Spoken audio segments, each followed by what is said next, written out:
So hello students, today is second part of human reproduction। पहले भी हम लोगों ने ह्यूमन रिप्रोडक्शन का एक पार्ट 1 देख चुका है और पार्ट 2 देखने वाले हैं। पार्ट 1 हम लोगों ने देखा था सारे के सारे चीज़ें गैमेटोजेनेसिस से आज स्टार्ट करने वाले थे, तो आज हम चालू करने वाले हैं गैमेटोजेनेसिस। तो गैमेटोजेनेसिस में हम लोग स्टार्ट करते हैं the process of formation of gamete, sperm and ovum. जो प्रोसेस होता है द फॉर्मेशन होता है उसमें स्पर्म एंड ओवम का through meiotic division cell division is known as gametogenesis. Gametogenesis में कोई गैमेट का फॉर्मेशन होता है जिसमें मेल में स्पर्म एंड फीमेल ओवम, उसी को बोलते हैं हम लोग गैमेटोजेनेसिस। ठीक है। एंड इन ह्यूमन बीइंग, जो ह्यूमन बीइंग होता है उसमें क्या होता है कि there are two type of gametogenesis. Human being में हम लोग के अंदर दो टाइप का गैमेटोजेनेसिस होता है। फर्स्ट होता है स्पर्मेटोजेनेसिस एंड सेकंड होता है oogenesis। ठीक, तो फर्स्ट होता है स्पर्मेटोजेनेसिस। तो स्पर्मेटोजेनेसिस में देखते हैं क्या होता है, पूरा प्रोसेस, और oogenesis।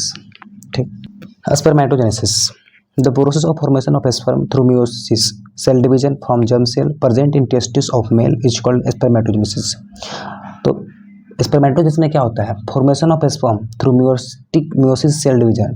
मियोसिस सेल डिवीजन के दौरान जर्म सेल से जो मेल के अंदर टेस्टिस से स्पर्म का फॉर्मेशन होता है, उसी को बोलते हैं स्पर्मेटोजेनेसिस। अगर डायरेक्टली बोलना होगा तो बोल सकते हैं process of formation of sperm is called spermatogenesis. ठीक, फिर the spermatogenesis starts at the age of puberty. Spermatogenesis होता है एट एज में स्टार्ट होता है जो प्यूबर्टी मतलब टीनेजर मतलब किशोरावस्था, मतलब स्पर्मेटोजेनेसिस किशोरावस्था में मेल के अंदर स्टार्ट हो जाता है। Spermatogenesis takes place in following step. Spermatogenesis जो होता है से बहुत सारे स्टेप में फॉलोइंग स्टेप में कवर होता है। तो देखते हैं फर्स्ट स्टेप सेकंड स्टेप क्या गया है। ठीक है, तो हम लोग का फर्स्ट स्टेप है the spermatogonia present at the inner side of seminiferous tubule. जो स्पर्मेटोगोनिया होता है प्रेजेंट होता है कहाँ पे, तो सेमनीफेरस ट्यूब्यूल्स का इनर साइड में। Seminiferous tubules 1 to 3 layer coiled structure होता है। मल्टीप्लाई बाय माइटोसिस डिवीजन, जो मल्टीप्लाई होता है माइटोसिस डिवीजन है। माइटोसिस डिवीजन होता है, उसके बाद क्या होता है, माइटोसिस डिवीजन करके spermatogonia forms primary spermatocyte. Spermatogonia जो होता है प्राइमरी स्पर्मेटोसाइट में कन्वर्ट हो जाता है। That undergo meiotic division to produce secondary spermatocyte. उसके बाद म्यूटिक डिवीजन करके ये सेकेंडरी स्पर्मेटोसाइट प्रोड्यूस करता है। उसके बाद फिर होता है कि the secondary spermatocyte transform into ट्रांसमिड। जो सेकेंडरी स्पर्मेटोसाइट होता है ट्रांसफॉर्म करके स्पर्मेट बनाता है, मतलब कि जो सेकेंडरी स्पर्मेटोसाइट होता है जैसे बोल सकते हैं डिफ्रेंशिएट करके या ट्रांसफॉर्म करके वो स्पर्मेटिड बनाता है। द फिर fourth point the spermatid are transform into spermatozoa by the process of spermiogenesis. Spermiogenesis को बोलते हैं जिसमें स्पर्मेटिड से स्पर्मेटोजोआ मतलब कि स्पर्म बनता है, उसी को बोलते हैं हम लोग स्पर्मियोजेनेसिस। ठीक, फिर है finally sperm are, last point है हम लोग का आज का। तो finally sperm are released from seminiferous tubule. Finally जो स्पर्म होता है से रिलीज होता है सेमनीफेरस ट्यूब्यूल्स में, फ्रॉम मतलब सेमनीफेरस ट्यूब्यूल से by the process of spermiation. Spermiation में क्या होता है, रिलीज हो जाता है। स्पर्मिएशन किसको बोलते हैं, स्पर्मिएशन मतलब कि स्पर्म का रिलीज होना है। ठीक ना, तो finally sperm are release from seminiferous tubule by the form process of spermiation. ठीक है, और लास्ट पॉइंट क्या है कि स्पर्म नोट जो है इंपोर्टेंट है, जैसे spermatogenesis initiated due to increase in secretion of gonadotropin releasing hormone by hypothalamus gland. जो स्पर्मेटोजेनेसिस होता है इनिशियल टाइम में वो इंक्रीज करता है secretion of gonadotropin releasing hormone और by the hypothalamus gland. Hypothalamus gland के दौरान गोनाडोट्रोपिन रिलीजिंग हार्मोन वह सीक्रेट करके और स्पर्मेटोजेनेसिस को इनिशिएट करता है। ठीक, अब देखते हैं इसका डायग्राम जो डायरेक्टली एनसीईआरटी से लिया गया है। एनसीईआरटी में सेम टू सेम ये डायग्राम दिया गया है और यही डायग्राम को भी समझने वाले हैं। तो सबसे फर्स्ट में होता है कि एट प्यूबर्टी, मतलब कि अगर किशोरावस्था में है मेल, तब क्या होता है, स्पर्मेटोगोनिया होता है, जिसको हम लोग जर्म सेल बोलते हैं। जर्म सेल को ही स्पर्मेटोगोनिया बोला जाता है। बोले तो जर्म सेल से ही स्पर्म का बनना होता है। तो जर्म सेल से ही देखिए स्पर्म बन रहा है लास्ट में। तो स्पर्मेटोगोनिया में माइटोसिस डिवीजन होता है। माइटोसिस डिवीजन करके 2 से निर्माण होता है माइटोसिस में, और वहाँ से फिर प्राइमरी स्पर्मेटोसाइट का निर्माण हो जाता है। जहाँ जहाँ लाइन पे है एट प्यूबर्टी में होता है स्पर्मेटोगोनिया, प्राइमरी स्पर्मेटोसाइट यहाँ पे बनता है। और फिर फर्स्ट म्यूटिक डिवीजन करके, फर्स्ट म्यूटिक डिवीजन मतलब कि माइटोसिस जिसको बोलते हैं हम लोग, म्यूसिस बोलते हैं जिसको, माइटोसिस फर्स्ट में और सेकंड में म्यूसिस। तो फर्स्ट म्यूसिस डिवीजन करके सेकेंडरी स्पर्मेटोसाइट बनाता है। सेकेंडरी स्पर्मेटोसाइट से सेकेंड म्यूसिस डिवीजन या म्यूटिक डिवीजन करके स्पर्मेटिड बनाता है, और स्पर्मेटिड से फिर स्पर्मेटोजोआ जिसको हम स्पर्म बनते हैं वो ट्रांसफॉर्म करता है या डिफ्रेंशिएट करता है। ठीक है, तब लास्ट हम लोग का स्पर्म बन जाता है। मतलब कि एट प्यूबर्टी अगर 1 बोला जाए, अगर क्वेश्चन पूछा जाए कि 1 स्पर्मेटोगोनिया फॉर्म कर सकता है कितना स्पर्म, तो 4 स्पर्म। ठीक है, ये ऑब्जेक्टिव क्वेश्चन हो गया। अब देखते हैं स्ट्रक्चर ऑफ स्पर्म। स्ट्रक्चर क्या होता है स्पर्म का, ये क्वेश्चन 3 मार्क्स में पूछा जाता है। तो sperm is a microscopic structure composed of head, neck and tail. जो स्पर्म का स्ट्रक्चर होता है वो माइक्रोस्कोपिक स्ट्रक्चर होता है, जो कि सूक्ष्मदर्शी बहुत छोटे छोटे स्ट्रक्चर होते हैं, बहुत छोटे से होते हैं स्पर्म, जो कि माइक्रोस्कोप से हम लोग देख सकते हैं उसको। जिसमें हेड, टेल, मतलब हेड, नेक एंड टेल होता है। हेड बोलते हैं फर्स्ट ऊपर वाले को, नेक मिडिल लगे, और टेल नीचे वाले को। डायग्राम में नीचे देखेंगे डायग्राम हम लोग। ठीक है, फिर सेकेंड पॉइंट है कि the entire body of sperm is cover by plasma membrane. और जो स्पर्म का जो इंटायर बॉडी होता है, जो बॉडी उसका इंटायर बॉडी होता है वो पूरा कवर होता है प्लाज्मा मेम्ब्रेन से। फिर थर्ड पॉइंट है कि the head of sperm consist of cap like structure called acrosome. और जो कैप में जो स्पर्म होता है कॉन्सिस्ट कैप लाइक स्ट्रक्चर जो पाया जाता है यहाँ पे, उस अंदर में एक्रोसोम पाया जाता है, एक्रोसोम। ठीक है, यहाँ पर कैप लाइक स्ट्रक्चर है और फिर इसके अंदर एक्रोसोम है। फिर थर्ड पॉइंट है the head of sperm, third point हो गया। Middle piece consist of many mitochondria which provide energy to sperm. Middle piece मतलब कि नेक में जो होता है मिडिल पीस होता है। तो middle piece consist of many mitochondria which provide energy. Mitochondria क्या करता है, प्रोवाइड करता है एनर्जी किसको, स्पर्म को। देखते हैं नीचे हम लोग, जो देखिए माइटोकॉन्ड्रिया इसको है, ये सब माइटोकॉन्ड्रिया है। ये सब क्या कर रहा है, ये सब स्पर्म को प्रोवाइड कर रहा है, न्यूट्रिएंट प्रोवाइड कर रहा है। ठीक है, एनर्जी प्रोवाइड कर रहा है। And the tail is for the motility of the sperm. Motility मतलब मोशन। जो टेल होता है स्पर्म को मोशन में लाता है, गतिशील में लाता है, मोटिलिटी में लाता है।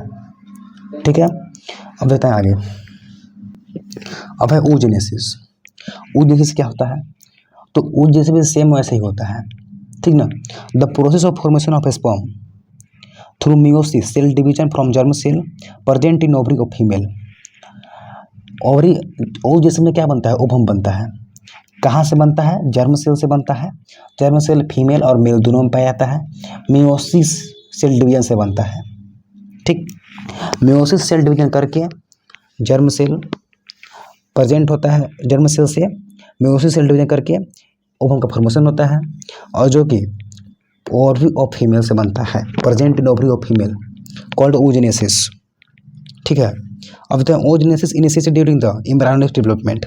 और oogenesis जो होता है शुरुआत हो जाता है एम्ब्रायोनिक डेवलपमेंट में, जब मतलब एक तरह से कोई ऑफ स्प्रिंग बोल सकते हैं, जो मतलब चाइल्ड है, जो बच्चा है, उसके अंदर एम्ब्रायो का डेवलपमेंट oogenesis होना। एक तरह से oogenesis कब होने लगता है, तो जब माँ का जब गर्भ में रहती है तभी से उसका oogenesis होने लगता है। एम्ब्रायोनिक डेवलपमेंट में oogenesis इनिशिएट हो जाता है। ठीक ना, फिर थर्ड है following are the main step of the oogenesis। यहाँ पर बहुत सारे स्टेप हैं जो कि oogenesis को स्टेप बाय स्टेप दिखा रहे हैं। ठीक, फर्स्ट है कि during embryonic development many oogonia are formed. जब एम्ब्रायोनिक डेवलपमेंट होता है, जब माँ के गर्भ में जब बच्ची मतलब एक तरह से बोलते जो बच्चा रहता है उसके अंदर oogonia होता है, बहुत सारा मतलब बनने लगता है। ठीक है, फिर oogonia start mitosis division to form many primary oocytes। They are converted into cell, they are covered with cell layer called primary follicle। जो oogonia होता है स्टार्ट करता है माइटोसिस डिवीजन टू फॉर्म करता है प्राइमरी oocytes। माइटोसिस ओगोनिया क्या करता है, ऐसे माइटोसिस डिवीजन करके प्राइमरी oocyte बन जाता है। और प्राइमरी oocyte जो होता है इसे कवर होता है बहुत सारे लेयर से, मतलब बोले तो covered with cell layer. Covered मतलब कि उससे कवर होता है लेयर से, सेल लेयर से कवर होता है, जिसको बोला जाता है प्राइमरी फॉलिकल। ठीक, फिर है many primary follicle. Many primary मतलब बहुत सारे primary follicle degenerate during phase of birth to puberty. जब डीजनरेट होने लगते हैं, मतलब जब बच्चे जो होता है से बर्थ टू प्यूबर्टी, मतलब कि जब जन्म से टीनेजर्स तक, किशोरावस्था तक primary follicle surrounded by many layers, तब तक मतलब प्यूबर्टी तक आने तक प्राइमरी फॉलिकल जो होता है से मेनी लेयर सराउंडेड बाय, मतलब कि उसके ऊपर बहुत सारे लेयर्स प्रेजेंट होते हैं, जिसको हम लोग बोलते हैं सेकेंडरी फॉलिकल। प्यूबर्टी में आने तक उससे पहले ही सब हो रहा है। ठीक है, फिर एक द सेकेंडरी फॉलिकल, यहाँ पे secondary follicle transform into tertiary follicle. जो सेकेंडरी फॉलिकल होता है ट्रांसफॉर्म हो जाता है टर्शियरी फॉलिकल में। और फिर after meiosis division secondary oocytes are formed tertiary follicle further change into graafian follicle. और जब सेकेंडरी oocytes जो होता है, जो प्राइमरी oocyte यहाँ पर बना था हम लोगों का, प्राइमरी oocyte से सेकेंडरी oocyte बनता है जब प्यूबर्टी में आता है। यह प्यूबर्टी के पास होने लगा, क्योंकि प्यूबर्टी में क्या होने लगता है, the meiosis cell division secondary oocytes, मतलब प्राइमरी oocyte से म्यूसिस डिवीजन करके सेकेंडरी oocyte बन जाता है। और उसके बाद टर्शियरी फॉलिकल जो होता है, जो ऊपर टर्शियरी फॉलिकल है हम लोग का, टर्शियरी फॉलिकल जो चेंज इनटू ग्राफियल फॉलिकल। और टर्शियरी फॉलिकल हम लोग का चेंज होता है किसमें, ग्राफियल फॉलिकल में चेंज हो जाता है। फिर ग्राफियन फॉलिकल रप्चर मतलब टूट जाना। Graafian follicle rupture to form release ovum. और जब ग्राफियन फॉलिकल ऊपर टूट जाता है तो उसके अंदर जो ओवम होता है, ओवम जो होता है से निकल जाता है। The produce is known as ovulation. और जब ओवम निकलता है उसी को बोलते हैं हम लोग ओव्यूलेशन। ठीक, अब देखते हैं डायग्राम। डायग्राम देखिए कोई खास नहीं है, डायग्राम पूरा आसान है, ये भी एनसीईआरटी का डायग्राम है। ठीक, तो डायग्राम में फर्स्ट चालू होता है हम लोग का कि फेटल लाइफ। फेटल में कि जब बच्चा जो होता है, जब बच्ची जब होती है अपने माँ का जब एम्ब्रायनिंग होती है, गर्भ में होती है, तब से का प्रोसेस है। तो ओगोनियल क्या होता है, माइटोसिस डिवीजन करके प्राइमरी oocyte बनाता है, कब, माँ का गर्भ में, मतलब एम्ब्रायनिक डेवलपमेंट है। उसके बाद जब बढ़ता, जब चाइल्डहुड, जब वो बच्चा जन्म लेता है तब क्या करता है, जब प्राइमरी oocyte से सेकेंडरी oocyte बनाता है। जब प्यूबर्टी में आता है तो उसके अंदर सेकेंडरी oocyte बन देता है।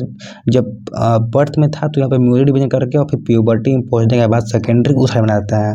और फिर एक बाद इसके बाद होता है एडल्ट रिप्रोडक्टिव लाइफ। एडल्ट में जब पहुँचता है बच्चा तो उसके अंदर क्या होता है, ओवम बन जाता है। बोला जाए तो सेकेंडरी oocyte को ही ओवम बोल दिया जाता है, लेकिन वो भी ठीक होता है, सेकेंडरी oocyte को ओवम बोल सकते हैं। और उसके बाद एडल्ट में ही सेकेंडरी oocyte बोल तो ट्रांसफॉर्म करके ओवम बना देता है। ठीक, यही है, ज़्यादा कुछ डिफिकल्ट नहीं है। ठीक है, अब देखते हैं मेंस्ट्रुअल साइकिल। मेंस्ट्रुअल साइकिल क्या होता है, menstrual cycle the reproductive cycle in female primates, app, monkey, human beings is called menstrual cycle. The reproductive cycle in female primates, यह एक रिप्रोडक्टिव साइकिल है इन फीमेल में जो प्राइमेट्स होते हैं, जिसमें एप, मंकी, हनी बी, यही सब के अंदर सिर्फ मेंस्ट्रुअल साइकिल होता है और किसी चीज़ में मेंस्ट्रुअल साइकिल नहीं होता है। Is called menstrual cycle. ठीक है, एप, मंकी और ह्यूमन बींग्स ये इंपॉर्टेंट है तीनों। ठीक है, ये तीन इंपॉर्टेंट है। फिर लास्ट में यहाँ पे कि the first menstrual start at the age of puberty. और जो मेंस्ट्रुअल जो होता है, मेंस्ट्रुअल साइकिल जो होता है प्यूबर्टी में आने के बाद स्टार्ट होता है in female, and it is called menarche. जो फीमेल में जो फर्स्ट टाइम जो मेंस्ट्रुअल साइकिल होता है उसी को बोलते हैं menarche. And in about 45 to 50 years menstrual cycle ceased and it's called menopause.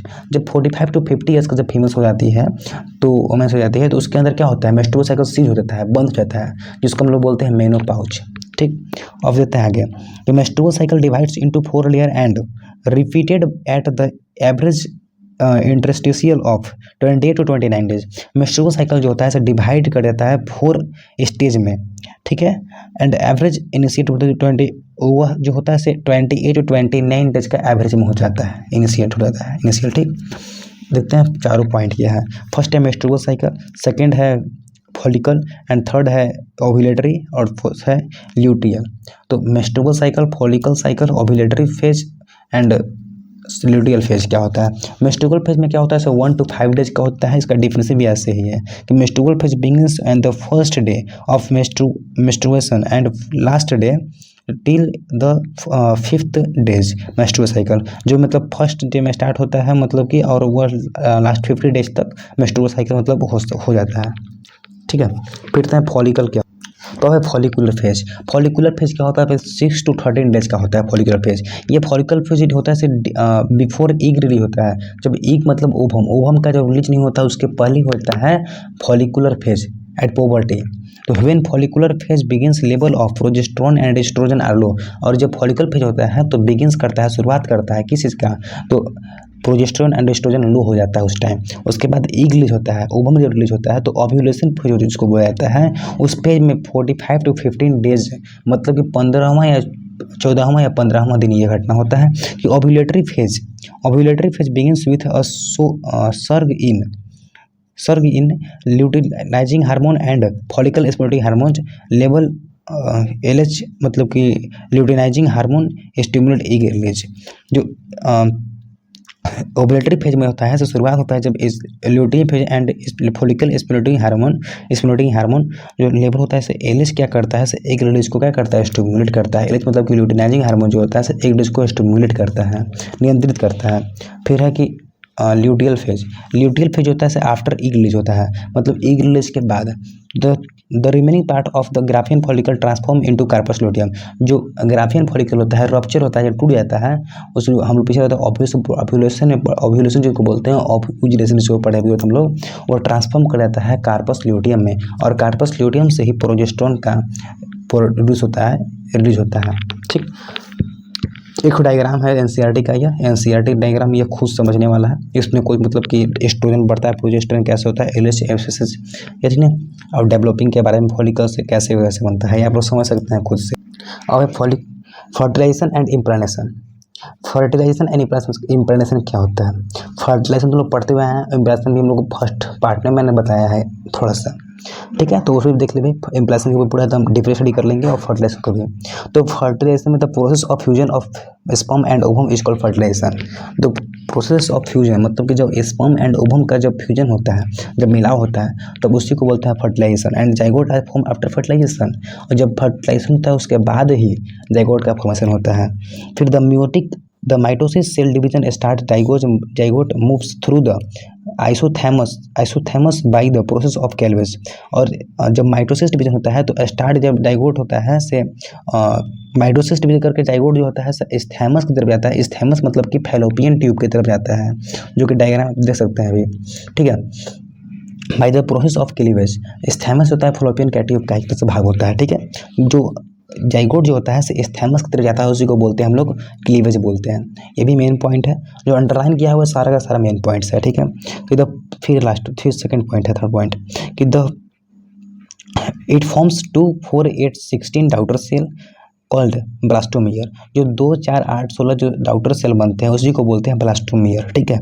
2, 4, 8 cell, 2, 4, 8 बार मतलब कि एक तरह से बोलते एक तरह से कोई 2 इसमें सेल बन गया तो इसको बोलते हैं हम लोग, और फिर इसके बाद 4 सेल बन गया माइटोटिक डिवीजन करके, माइटोटिक मतलब मियोसिस डिवीजन करके 2, 4, 8, 16 से बनता है, उसी को बोलते हैं ब्लास्टोमियर, ठीक है। फिर the embryo with 8 to 16 blastomere is called मरूला। जो एम्ब्रियोनिक डेवलप एम्ब्रायो में होता है, जो 8 to 16 ब्लास्टोमियर होता है, 8 और 16 ब्लास्टोमियर होता है। यहाँ पर 2, 4, 8, 16 तो चारों को बोल रहे थे ब्लास्टोमियर, लेकिन जो 8 और 16 जो ब्लास्टोमियर होता है इसी को बोलते हैं मेरुला। और मेरुला जो ट्रांसफॉर्म हो जाता है ब्लास्टोसाइट में। ब्लास्टोसाइट मतलब एक तरह से बोले तो इनर लेयर ऑफ द जो अरेंज होता है ब्लास्टोमियस, एक तरह से सर्कुलर चीज़ पर अरेंज होता है, जिसको अंदर लोग बोलते हैं ब्लास्टोसाइट एंड बाहर लोग बोलते हैं trophoblast. Blastomere in the blastocyst are arrange into outer layer of trophoblast. जो ब्लास्टोमियर होता है अरेंज होता है किसके, आउटर लेयर ऑफ ट्रोफोब्लास्ट, मतलब कि बाहर वाले को बोलते हैं ट्रोफोब्लास्ट और अंदर को बोलते हैं ब्लास्टोसाइट, ठीक है।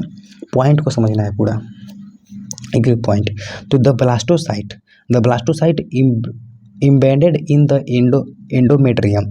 जो ब्लास्टोसाइट होता है कि इम्बेडेड होता है, मतलब कि कैसे बोलते हैं, जुड़ा हुआ रहता है। इम्बेड मतलब सटा हुआ रहता है, अटैच रहता है with the endometrium of the uterus. Blastomere जो क्या करता है, यूटेरस के एंडोमेट्रियम से तो अटैच रहता है, एंड दिस इज कॉल्ड इम्प्रेनेशन। इम्प्रेनेशन उसी को बोलते हैं, ठीक है ना, जो मतलब कि इधर से बोलते ट्रांसफॉर्म हो जाता है, उसी को ट्रांसफॉर्म की तरह से बोलते हैं कि ब्लास्टोसाइड होता है, क्या होता है, इम्बेड होता है, एंडोमेट्रियम ट्रांसफॉर्म का काम करता है, उसको बोलते हैं इम्प्रेनेशन तरह से, ठीक है। अब तो pregnancy and embryo development. Pregnancy में क्या होता है और प्रेगनेंसी के टाइम में क्या क्या चीज़ हेल्पफुल होता है, क्या क्या चीज़ काम करता है, एंड एम्ब्रियो डेवलपमेंट भी, ठीक। तो प्रेगनेंसी में क्या होता है, आफ्टर इम्प्रेगनेशन के बाद finger like projection appear on the trophoblast is called chorionic villi. ये एनसीईआरटी का फर्स्ट लाइन है, और ये फर्स्ट लाइन ही पूरा इंपॉर्टेंट लाइन है, ठीक। कि the impregnation finger like projection appear as the trophoblast. जो फिंगर लाइक स्ट्रक्चर होता है, फिंगर लाइक जो प्रोजेक्शन होता है, जो कि उभम का स्ट्रक्चर आप लोग पीछे देखेंगे तो उसमें समझ गए, पार्ट 1 में बताया था। और वहीं पर ट्रोफोप्लास्ट जो होता है, जो प्रोजेक्शन होता है अपीयर, और उसी को बोलते हैं हम लोग क्लोनिक वैली, ठीक। फिर second the placenta is an organ that develop in the uterus during the pregnancy. जो प्लासेंटा जो होता है एक ऑर्गन होता है, जब प्रेगनेंसी के टाइम में यूट्रस में ही ये डेवलप होता है। प्रेगनेंसी के टाइम में ही प्लासेंटा जो होता है यूट्रस में डेवलप होता है, एक तरह से ऑर्गन होता है, ठीक। Placenta provide oxygen and nutrients to the growing baby in uterus. Placenta एक तरह से क्या करता है, ऑक्सीजन न्यूट्रिएंट्स भी बेबी को देता है, कहाँ पे, जब ग्रोइंग करता है यूटेरस में जब बेबी, ठीक है। फिर है कि प्लेसेंटा ऑल्सो मूव्स वेस्ट। अच्छा, प्लेसेंटा जो होता है सो वेस्ट जो प्रोडक्ट होता है, जो गंदगी होता है, उसको रिमूव करने का काम करता है फ्रॉम द डेवलपिंग फेटस। जो फेटस के पास जो होता है so waste material, waste product. फिर यहाँ पर है placenta produce several hormone like human chorionic gonadotropin. जो प्लासेंटा होता है सो प्रोड्यूस करता है हार्मोन, ठीक ना, जस्ट लाइक मतलब कि human chorionic gonadotropin hormone and human placental lactogen and estrogen. 3 type का है, से प्रोड्यूस करता है प्लासेंटा हार्मोन। फिर relaxin hormone is also secreted by ovary. और रिलैक्सिन हार्मोन जो होता है सीक्रेट होता है ओवरी। और ये सब जो हार्मोन्स होता है ये सब सीक्रेट होता है किससे, प्लासेंटा से। तो ये इंपॉर्टेंट है ऐसा कि ह्यूमन क्लोनिक गोनोट्रोपिन जो हार्मोन होता है उससे कहाँ सीक्रेट होता है, तो प्लासेंटा से। और जो ह्यूमन प्लासेंटल लैक्टेशन एंड सब के सब प्लासेंटा से। और रिलैक्सिन जो होता है सीक्रेट होता है ओवरी से। And HCG and HPL and relaxin are produced during pregnancy, ठीक ना। जब HCG और HPL ये दोनों के दोनों हार्मोन कब रिलीज होते हैं, and relaxin hormone are produced during pregnancy में रिलीज होते हैं ड्यूरिंग प्रेगनेंसी, ठीक है। अब फिर यहाँ पर कि uterus needs to maintain inner cell mass. जो यूट्रस होता है से नीड करता है, तो मतलब काम करता है मेंटेन करने का inner cell of mass, inner cell mass by certain cell is called stem cell. जो स्टेम सेल किसको बोलते हैं, डायरेक्टली बोला जाए तो स्टेम सेल उसको बोलते हैं जो मेंटेन करता है इनर सेल मास को, ठीक है, बस बाय सर्टेन सेल में, ठीक है, हो गया। फिर पार्चुरेशन एंड लैक्टेशन क्या होता है, तो इस चैप्टर का लास्ट टॉपिक है और लास्ट पॉइंट है। देखते हैं कि the average during of human pregnancy is about 9 months which is called gestation period. जो एवरेज होता है 9th मंथ का जो पीरियड होता है प्रेगनेंसी में, उसी को बोलते हैं हम लोग gestation period. And the delivery of the foetus is called parturition. और जो डिलीवरी होता है, जब बच्चा को जब डिलीवरी दिया जाता है प्रेगनेंसी के टाइम में, प्रेगनेंसी में 9 मंथ पूरने के बाद जो फेटस का डिलीवरी होता है, जब बच्चा का जब डिलीवरी होता है, चाइल्ड का जब डिलीवरी होता है, तो उसको बोलते हैं parturition. The mid uterine contraction for parturition called foetus injection reflex. और जो मिड यूट्रीन जब पार्चुरेशन के दौरान जब एक मिड यूट्रीन के काम करता है, कॉन्ट्रैक्शन में जब दिक्कत आती है, तो एक तरह से फेटल इंजेक्शन रिफ्लेक्स की तरह से इंजेक्शन की तरह से दिया जाता है, वो होता है, ठीक ना। और oxytocin and relaxin hormone is responsible for parturition. और पार्चुरेशन के लिए ऑक्सीटोसिन एंड रिलैक्सिन हार्मोन जो होता है रिस्पॉन्सिबल होता है, ठीक। और the mid uterine contraction for parturition और the foetus situation. Mid uterine मतलब बोले तो यूट्रीन में जो होता है मिड एक तरह से कॉन्ट्रैक्शन जो होता है पार्चुरेशन के दौरान, पार्चुरेशन डिलीवरी जब बच्चा का जब डिलीवरी होता है उसके दौरान जब कोई परेशानी हो, मतलब कुछ हो, एक तरह से फेटल इंजेक्शन रिफ्लेक्स को दिया जाता है, ठीक ना, कुछ वैसा ही कुछ इंजेक्शन को दिया जाता है। And oxytocin and relaxing hormone are responsible for parturition, ठीक है, मतलब कि relaxin oxytocin and relaxin hormone होता है रिस्पॉन्सिबल पार्चुलेशन के लिए। तो आज के लिए बस इतना ही, मिलते हैं नेक्स्ट वीडियो में नेक्स्ट चैप्टर के साथ। ये ह्यूमन रिप्रोडक्शन एंड हो गया, ठीक है, और कुछ नहीं पढ़ना है रिप्रोडक्शन में।